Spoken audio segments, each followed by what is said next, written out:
মোক ফোন কৰি ক'লে যে সি আমাৰ অফিচৰ কাষতে ৰৈ আছে। ময়ো অফিচৰ পৰা ওলাই আহিলোঁ। তাৰ পৰা বাইকত বজাৰ কৰিবলৈ গ'লো। মাংস আৰু কিবা কিবি বজাৰ কৰি ৰুম পাওঁতে প্ৰায় আধাৰেই হ'ল নহয়। ৰুম পোৱাৰ পাছত অঞ্জনাই আমাক চাহ দিলে। জিত আৰু তাই আগৰ পৰাই চিনি পাইছিল। চাহ তাহ খাই মই গা ধুই ফ্ৰেছ হৈ আহিলোঁ। তাৰ পাছত আমি বহি অলপ কথা পাতিলোঁ। আজি জিত অহা কাৰণে অঞ্জনাই নাইটিৰ সলনি ঘৰতে মেখেলা চাদৰযোৰ পিন্ধি আছে। এনেই তাই ঘৰত পিন্ধা নাইটি কেইটা পিন্ধাই নিপিন্ধাই সমানেই, ভিতৰৰ সকলো চিনাই পায়। তথাপি আমি যিহেতু অকলে থাকোঁ কোনো প্ৰব্লেম নহয়। আজি চাদৰ মেখেলা পিন্ধিছে, কিন্তু তাইক বহুত ধুনীয়া লাগিছে। তাইৰ অমিতা যেন দুটা সেই পাতল ব্লাউজটোৱে ঢাকি ৰাখিব পৰা নাছিল। জিত আৰু মই আছিলোঁ একেবাৰে প্ৰাইমেৰী স্কুলৰ পৰা পঢ়া বন্ধু। গতিকে আমি ভাল বেয়া সকলো কথাই পাতিছিলোঁ। তাৰো বিয়া হোৱা বেছিদিন হোৱা নাছিল। কাৰোবাৰ ফোন অহাত অঞ্জনাক কথা পাতিবলৈ আমাৰ বেডৰুমলৈ উঠি যোৱা চান্সত মই তাইক সুধিলোঁ, ঐ তোৰ নাইট ডিউটি পুৰা চলিছেনে? জিতে ক'লে, আছে ৰে ভাই, তোৰ কেনে? পুৰা পাম দি আছনে নাই বৌ? ঠিক তেনেতে অঞ্জনা সোমাই আহিল। মই জিতক একো উত্তৰ নিদি অঞ্জনাক ক'লোঁ, কিবা অলপ চাকমা হ'লে বহি ভাল লাগিল হয়।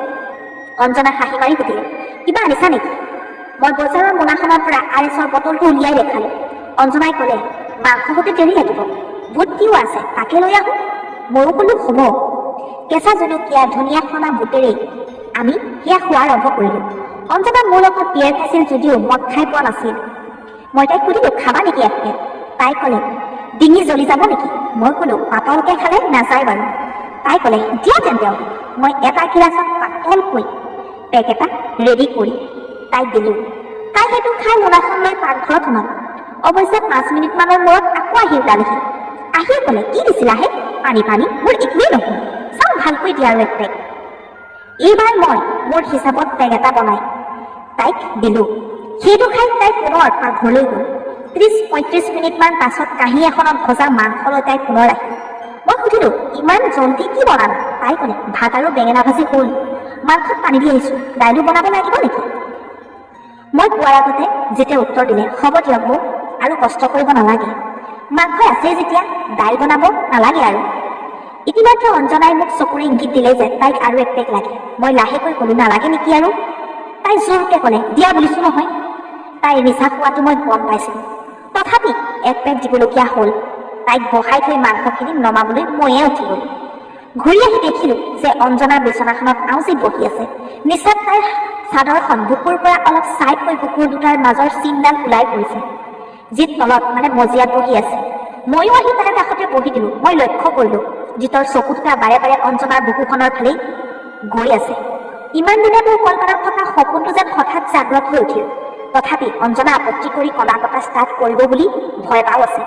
নিচা হৈ থকাৰ বাবে সাহস কৰি ময়ো বিচনালৈ উঠি গ'লোঁ আৰু অঞ্জনাক ক'লোঁ, দেহা ভাত নিদিয়া? দুৰুণ খোৱা জিভাৰে তাই উত্তৰ দিলে, দিম ৰ'বা, অলপ ৰ'বা না। মই ক'লোঁ, ভাত নিদিয়া যদি বেলেগ কিবাই দিয়া না। তাই ক'লে, কিনো লাগে? মই চিধাই তাইৰ ওঠত মোৰ ওঠ দুটা লাহেকৈ গুজি দিলোঁ। তাই চটপটাই উঠিল। মই ইতিমধ্যে তাইৰ বুকুৰ পৰা চাদৰখন গুচাইছিলোঁ। তাই মোক ঠেলি অঁতৰাব চেষ্টা কৰি আছিল, কিন্তু পৰা নাছিল। কি অসভ্য এইটো, কাষত বেলেগ মানুহ এজন আছে, দেখা নাই নেকি বুলি কৈ তাই উঠি যাব খুজিছিল, কিন্তু নিচা হৈ থকাৰ বাবে উঠিবই নোৱাৰিলে। এই দৃশ্যটো দেখি জিতু আচৰিত হৈছিল, মজাও পাইছিল, কিন্তু পৰিৱেশটো সহজ কৰিবলৈ সি ক'লে, ঐ কিনো ধেমালিডাল কৰি থাক বৌৰ লগত, ব'ল ভাত খাওঁগৈ, পাছত যি কৰ কৰি থাকিবি তুই। মই ক'লোঁ, ৰ না, ভাত বোলে অলপ পিছত দিব, তাৰ আগত কি দিয়ে অলপ খাই লওঁ। মই পুনৰ অঞ্জনাক মোৰ গাৰ ফালে টানিলোঁ। এইবাৰ মোক আচৰিত কৰি অঞ্জনাই ক'লে, ঠিক আছে, খুব মন আছেতো, আহা, কি খোৱা? এই বুলি কৈ তাই মোৰ ওঠত নিজৰ ওঠ দুটা গুজি দিলে। সপোন পূৰণ হোৱাৰ আশা দেখি মোৰ বেঙেনাডালে পেণ্টৰ তলতে লোহাৰ ৰ'দ যেন হৈ উঠিল। একেবাৰে মই অঞ্জনাৰ শাৰীখন খুলি পেলালোঁ। ব্লাউজ আৰু পেটিকোটটো দেখি জিতে নিশ্চয় একে অৱস্থাত হৈছিল আৰু, কিন্তু ঘটনাৰ আকস্মিকতাত সি কি কৰিব ভাবি নাপায় তেতিয়াই মজিয়াতে বহি আমাক চাই আছিল। মই বিচনাত পেলাই লৈ ব্লাউজ পিনকেইটা খুলি দি ইনাৰটো দাঙি বগৰী দুটা টিপা আৰম্ভ কৰিয়ে দিলোঁ। অঞ্জনাই চকু মুদি পৰি থাকিল। তাৰ পাছত মই তাইক টানি বহাই লৈ ব্লাউজটো আৰু ইনাৰটো খুলি জিতৰ ফালে দলি মাৰি দিলোঁ। ৰ'ব নোৱাৰি সিও উঠি আহি বিচনাত বহি অঞ্জনাৰ বগৰী এটাক ধৰিলে নহয়। ময়ো অঞ্জনাৰ পাছফালে বহি কাষলতিৰ তলেৰে হাত ভৰাই বগৰী এটা টিপি থাকিলোঁ আৰু জিতু আনটো চুহি থাকিল। এইবাৰ অঞ্জনাৰ গালি আৰম্ভ হ'ল। কি অসভ্য মানুহ এইটো, লগৰ ল'ৰাৰ আগত মোক যে অপেন কৰিলেও মোক এনে মৰম কচু ইয়াত নিজৰ দুটাকো ৰেণ্ডি কৰিলে। ই মোক ভাড়া মাৰিব পঠিয়াব। এনে গালি শুনি মোৰ হাঁহিয়ে উঠিল। মই ক'লো, তই ৰেণ্ডিয়ে দে, এতিয়া ভালকৈ থাক। এইবাৰ মই তাইৰ পেটিকোটটো কুচাই ওপৰলৈ উঠাই দি পিছফালৰ পৰা ভৰি দুখন হাতেৰে মেলি ধৰিলোঁ। অঞ্জনাৰ ভালেৰে বোবাকাৰ নুনু মইনাখন জিতৰ আগত ওলাই পৰিল। সি নুনু মইনাখন চাই হাঁহি মাৰি ক'লে, বৌ হাবিখন নাকাটে নেকিও? মই ক'লো, হাবিয়ে ভাল পাওঁ দে, তোক চন পৰা কথা লাগে নেকি? সি নালাগে ৰ বুলি কৈ আঙুলি এটা তাই নুনু মইনাত ভৰাই দিলে। তাৰ পাছত দুটা আৰু শেষত তিনিটা আঙুলি ভৰাই সুধিলে, বৌ এইখন নুনু মইনাৰ লুকা বাঁহৰ চুঙা, ৰাতি কেইবাৰকৈ মাৰা সঁচাকে কোৱাচোন? মই ক'লো, মই কেইবাৰ মাৰো বাদ দে, আজি তই কিমান মাৰ সেইটোহে চাম। মোৰ কথা কি নুনু মইনাত জোৰে জোৰে আঙুলি মাৰিব ধৰিলে। ইফালে ময়ো বগৰীকেইটা আটা মৰা দি টিপিকি আছিল। দুয়োৰে এই মৰমৰ অত্যাচাৰত অঞ্জনাৰ নিচা ফাটিল। তাই ভালকৈ চকু মেলি ক'লে, অ ৰাম বুজাচোন দুয়ো অলপ, মই চুচু কৰি আহোঁ। মই ধেমালি কৰি ক'লো, দেহাত নালাগে দিয়া যাব। তাই পুনৰ গালি পাৰি ক'লে, দিম নকৈ নুনুখন, পাতি দিম, দুয়ো কিমান দি থাকিবা। এতিয়া চাওঁ জাকতে, নহ'লে ইয়াতে ওলাব। মই জোচত তাইক কোলাত দাঙি টয়লেট পালোঁ, কিন্তু দৰজাখন বন্ধ আছিল। মই হুকটো খুলি দিব জিতক মাতিলোঁ। সি গৈ দৰজাখন খুলি দিলে। মই তাইক থিয় কৰাই দিলোঁ। তাই ক'লে, দুয়ো বাহিৰলৈ যা। কিন্তু যোৱাৰ মুড আমাৰ দুয়োৰে অকণো নাছিল। উপায় নাপাই তাই থিয় হৈয়ে চুচু কৰি দিলে। তাই সম্পূৰ্ণ অপীন হৈ আছে। পেচাব তাইৰ বৈ আহিল। যেতিয়া লগত পানী লৈ অঞ্জনাৰ দুইখন ভৰি ধুই দিলে, ভৰি দুখন ফাঁক কৰি নুনু মইনাখনো পিটিকি মোহাৰি ধুই দিলে। কচুত ৰ'ব নোৱাৰি সি বাথৰুমতে আঁঠুকাৰি তাই নুনু মইনাখনক মুখখন হেঁচি ধৰিলে। অঞ্জনাৰ গালি আকৌ আৰম্ভ হ'ল।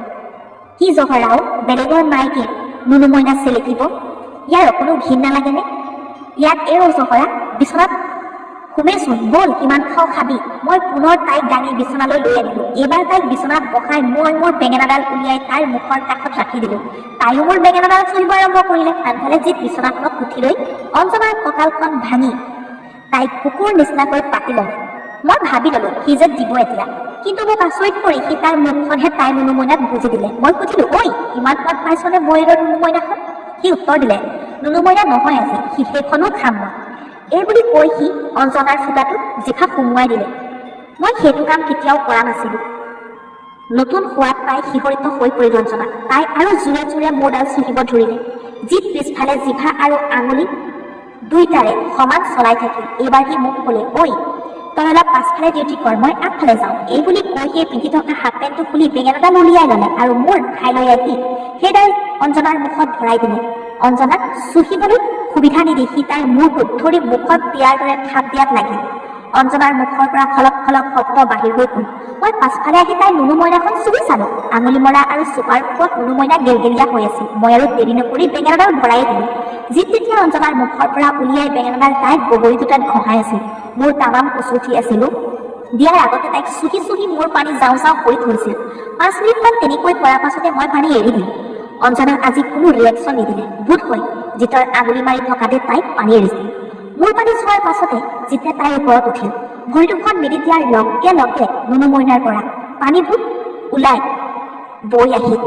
সি তাতে বেঙেনা ভৰাই দিলে। অঞ্জনাৰ মুখখন এবাৰ ফ্ৰী আছিল। তাই উফ উফ শব্দ কৰি ভৰি দাঙি দাঙি মজা খাই আছিল। 10 মিনিট তীব্ৰ মজা দিয়াৰ পাছত সিও পানী এৰিলে। সি তাইৰ ওপৰৰ পৰা উঠাৰ লগে লগে অঞ্জনাৰ নুনু মইনাৰ পৰা এসোপা দৈ গাখীৰৰ দৰে পানী বৈ আহিল। অঞ্জনাৰ গোটেই দেহাটো ভিজি গৈছিল। তেতিয়া ৰাতি 11টামান বাজিছিল। কৰাৰ পাছত জিত আৰু মই বহি বাকী থকা মদখিনি 3টা পেক বনালোঁ। অঞ্জনা ইতিমধ্যে গা ধুব সোমাইছিল। আমাৰ পেক দুটা শেষ হোৱালৈ তাই গা ধুই আহি পালে। তাৰ পাছত জিত গা ধুব সোমাল। মই চিগাৰেট জ্বলাই অঞ্জনাৰ পেকটো ইংগিতেৰে দেখুৱাই দিলোঁ। তাই গিলাচটো লৈ পাকঘৰত সোমাল। জিত গা ধুই আহি পালে। তাক এটা চিগাৰেট দি ময়ো গা ধুই আহিলোঁ। গা ধুই আহি দেখিলোঁ যে ভাত বঢ়া হৈছে আৰু দুয়ো বহি মোলৈ ৰৈ আছে। অঞ্জনাই এবাৰ ঘৰত পিন্ধা নাইটি এটা পিন্ধিয়ে আছে। জিতৰ অলপ আগতে ভাত খোৱা হ'ল। সি উঠি আগৰ ৰুমটোলৈ গ'ল। অঞ্জনা মোৰ ফালে চাই দুষ্ট হাঁহি এটা মাৰি সুধিলে, মন ভৰিছেনে নাই, নে আৰু বাকী আছে? ময়ো হাঁহি মাৰি ক'লো, তোৰ হোৱা নাই নেকি? কিজানি দুটাই কৰাৰ পাছত তই শান্তি পোৱা নাই। তাই ক'লে, আজি দুটাহে, সিদিনাটো 3টা আছিল। আজি ফ্ৰী দিছিলোঁ, লৈ লোৱা যি লাগে। গাইজ, এই চেনেলত আগবঢ়োৱা প্ৰতিটো ভিডিঅ' হৈছে কাল্পনিক। এই ভিডিঅ'টো কেৱল এণ্টাৰটেইনমেণ্টৰ বাবে বনোৱা হৈছে। কোনেও যাতে নিজৰ গাত পাতি নলয়। This video' is only for entertainment.